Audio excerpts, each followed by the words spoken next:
I'm Gavin Dunbar, President of the Prayer Book Society of the United States of America. I'm here with the Bishop of London, Right Reverend Richard Charters. Bishop, we're so very glad you're here. It's a treat to be here. The occasion for this conversation is the 350th anniversary of the Book of Common Prayer in its 1662 edition, still an official liturgy in the Church of England, and the ancestor of the prayer books here in the United States and in Canada. Bishop Charters, could you tell us something about the circumstances in which the 1662 book was adopted in the English Church? Well, as you quite rightly say, it's the latest edition of a series, the first of which, of course, was introduced at Whit Sunday, 1549, in my cathedral. The Book of Common Prayer was first trialled with Archbishop Cranmer preaching in person, much to the horror of my predecessor, Bishop Bonner. So the prayer book actually had its first official launch in St. Paul's in 1549. And you'll know, and I think my distinguished colleague from the American Bible and Prayer Book Society has explained what happened thereafter. But of course, the prayer book was actually banned during our Civil War. When the Commonwealth regime was instituted, all sorts of things happened. The Archbishop of Canterbury had his head chopped off. This was January 1645. And episcopacy was abolished. My predecessor, Bishop Juxon, who had been not only Bishop of London, but also a very significant figure in the regime of Charles I, he was the Lord Treasurer. So he was responsible, in fact, for financial policy during the 1630s.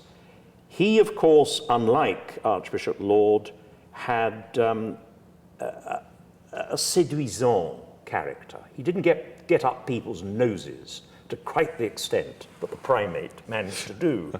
And so Bishop Juxon not only survived the Civil War, but didn't even have to leave the country. He was rusticated instead.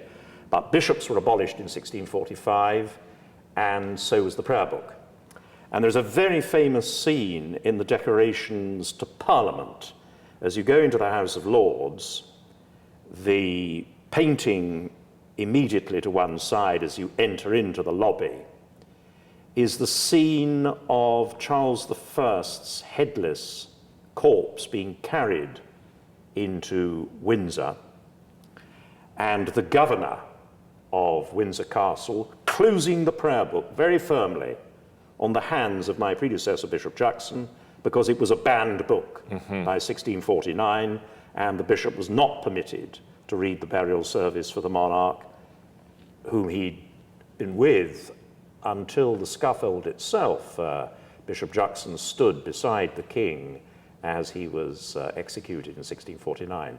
So there's a very famous painting in Parliament of the prayer book being slammed shut by the military governor because it was not permitted to use it.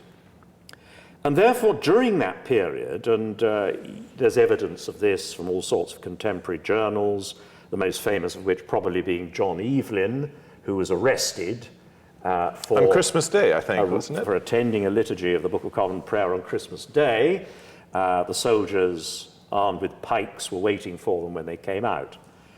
And you begin to see that particularly in that Civil War period, the prayer book, which had for my predecessor, Bishop Bonner, been the most extraordinary innovation, had begun to attract a huge amount of sentiment, not only, of course, because it is a mosaic of Holy Scripture, it is a very simple system for the whole of life. It is a testament to the mind of a church that refused to over-define mysteries in the interests of polemic, but instead stick very close to what Scripture says without any daring ideological adventures. That has been the temper of the Church of England, a very large area for telegumena, theological opinion, but utter firmness about the foundations and sticking very close, as of course the primitive Church did to the text of Holy Scripture. And Cranmer, as you know, specifically relates the prayer book system and the spirit that informs it to the witness of the ancient fathers of the Church. This was an attempt at renovation, not innovation.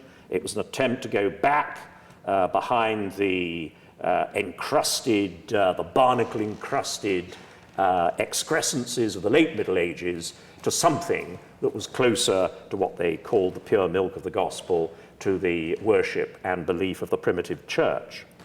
But in the Civil War period, people began not only to regard it as this very comprehensible, biblically based system for growing spiritually, but also it became associated powerfully with the England that had been disrupted by the Civil War.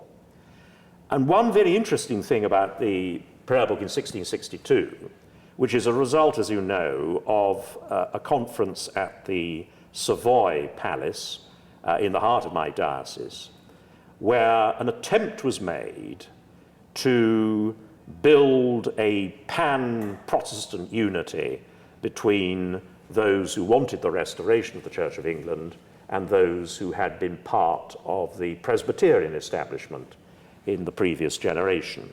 And the Presbyterians at that point were asking for all sorts of changes in the prayer book, largely to do with some of the ceremonies indicated by the rubrics, because another very important thing about the prayer book is also it does not merely appeal to the cerebellum.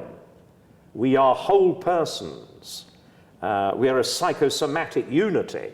And so the question of how you dispose your body during prayer is a very significant question if you are a believer in the Word made flesh. And it's those who have an incarnational deficit, who just think that Christianity is having ideas in the mind, who don't really appreciate the extent to which the prayer book inculcates a physical as well as a spiritual discipline. And so there was a great debate on what changes should be made. And one principal change, of course, was the version of Scripture used in the prayer book and indicated in the lectionary. It was changed. It was changed to what we tend to call the authorized version, which is better known, I think, in the United States as the King James Version. That was a change, but the text of the Psalms used every day, I have my prayer book with me, I say Matins and Evensong every single day, as I'm bound to do by canon law, and I use that Psalter every day. That Psalter, of course, was much older than 1662.